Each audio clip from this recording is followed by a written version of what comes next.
Assalamualaikum warahmatullahi wabarakatuh. Bismillah, alhamdulillah, wassalatu wassalamu ala rasulillah wa ala alihi wa sahbihi wa mawalah, amma ba'du. Kaum muslimin wal muslimat rahimakumullah.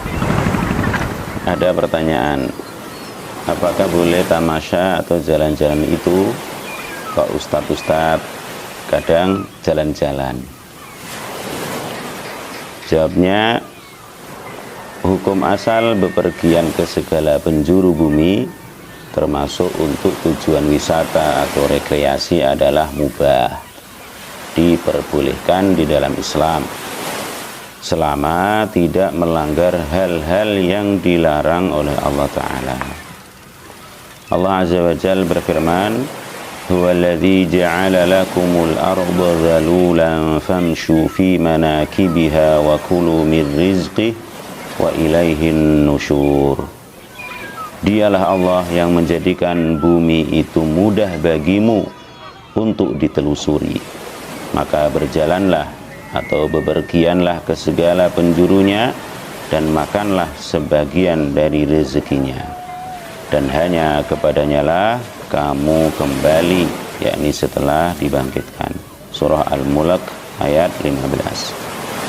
Imam Ibnu Katsir rahimahullahu ta'ala mengatakan, arti ayat ini adalah bepergianlah kamu ke segala penjuru bumi sesuai dengan keinginanmu, serta telusurilah semua tempat dan pelosoknya untuk berbagai macam usaha dan perniagaanmu. Ketahuilah, usaha yang kamu lakukan tidak bermanfaat sedikit pun bagimu kecuali jika Allah Azza wa Jalla memudahkan hal itu bagimu. Perintah Allah Ta'ala dalam ayat ini yaitu maka berjalanlah atau bepergianlah ke segala penjurunya adalah perintah mubah, perintah yang hukumnya boleh, ya, dan tidak dilarang. Bentuk perintah ini bertujuan untuk memperlihatkan keagungan anugerahnya kepada para hambanya. Saudara-saudariku sekalian rahimakumullah, akan tetapi perjalanan wisata atau rekreasi yang hukum asalnya adalah mubah ini bisa menjadi haram dan dilarang di dalam agama jika terdapat hal-hal yang melanggar syariat Islam. Hal-hal yang melanggar syariat Islam ada yang bersifat umum dan ada yang khusus. Misalkan beberapa pelanggaran yang bersifat umum adalah jika terjadi hal-hal sebagai berikut. Yang pertama, pemborosan harta secara berlebihan. Yang ini terlihat jelas pada kebanyakan perjalanan wisata yang dilakukan oleh sebagian orang di zaman sekarang ini. Untuk biaya tiket kendaraan yang nomor 1, ya, misalnya penginapan yang ngetop, makanan dan kebutuhan-kebutuhan lain yang paling berkelas selama perjalanan. Tapi untuk haji nanti dulu, untuk umroh nanti dulu, ya, belum ada uang katanya. Infak nanti dulu. Subhanallah. Allah Subhanahu wa ta'ala berfirman, wa ati dzal qurba haqqahu wal miskina wa ibnas sabili wa la tubadzir tabdzira innal mubadzirina kanu ikhwanasy syayatin wa kana asyaitanu li rabbih kafura. Dan berikanlah kepada keluarga-keluarga yang dekat akan haknya, kepada orang miskin dan orang yang dalam perjalanan, dan janganlah kamu menghambur-hamburkan hartamu secara boros. Sesungguhnya pemboros-pemboros itu adalah saudara-saudara syaitan, dan syaitan itu adalah sangat ingkar kepada Rabbnya. Surah Al-Isra ayat 26 dan 27. Makna pemborosan harta dalam ayat ini ada 2, yaitu membelanjakan harta di jalan yang tidak benar atau untuk perbuatan maksiat kepada Allah walaupun itu sedikit, ya. Kemudian makna yang lain pemborosan, ya, yaitu berlebihan yang menghabiskan harta.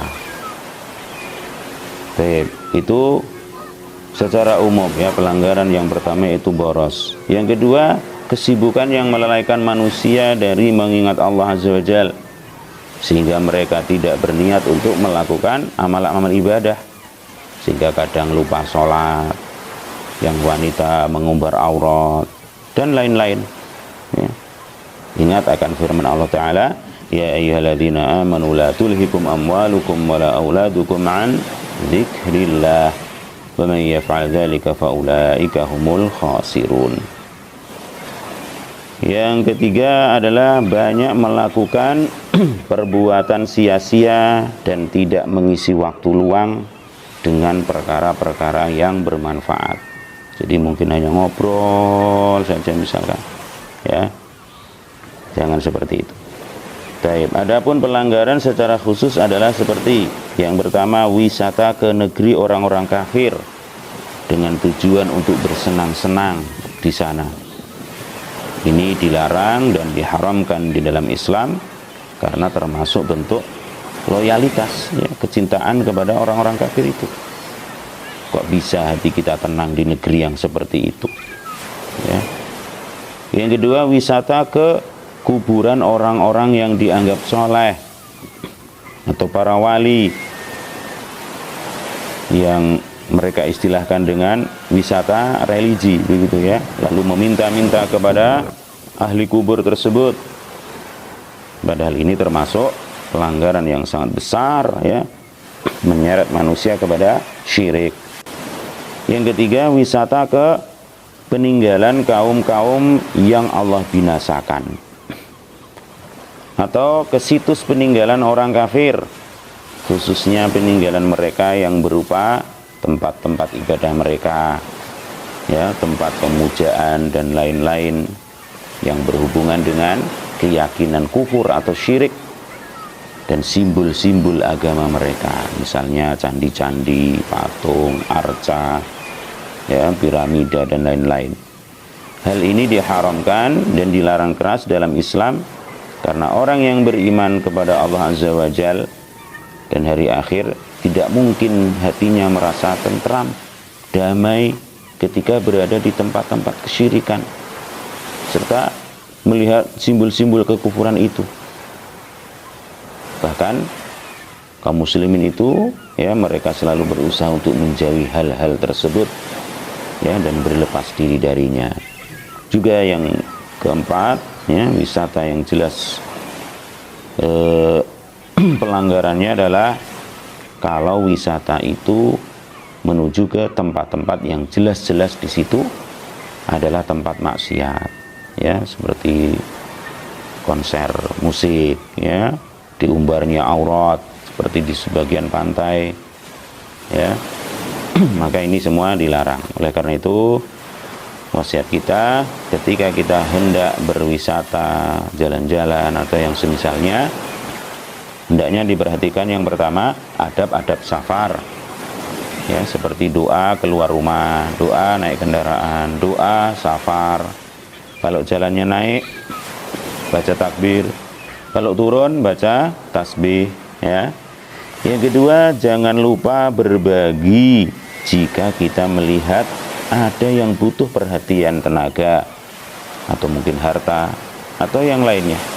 Intinya kalau kita bisa berbagi, berbagilah ya, karena itu ketika safar itu orang-orang sedang jauh dari rumahnya. Kalau seandainya perbekalannya habis ya, maka apa? Berbagi kalau kita bisa. Dan yang ketiga ya, wasiat kita jangan terlalu sering karena akan banyak mengeluarkan harta, tenaga dan waktu yang mengakibatkan ya, melupakan hak Allah, hak keluarga, sebagaimana diceritakan oleh saudara-saudara kita yang pernah mengalaminya, pernah melakukan seperti itu ya. Mereka abaikan hak-hak keluarga ketika diingatkan istrinya, acuh tak acuh ya, dibiarkan. Ini akibat apa? Terlalu sering. Wallahu a'lam bishawab. Oleh karena itu, sekali lagi, hal-hal yang berkaitan dengan tamasya, rekreasi, ungkapan dari rasa sukacita kita ini hendaknya diperhatikan beberapa hal yang kita sebutkan tadi. Semoga Allah Subhanahu wa taala terus membimbing kita dan memberikan kebahagiaan kepada kita di dunia dan di akhirat. Amin ya rabbal alamin. Subhanakallahumma wa bihamdik, asyhadu an la ilaha illa anta, astaghfiruka wa atubu ilaik. Assalamualaikum warahmatullahi wabarakatuh.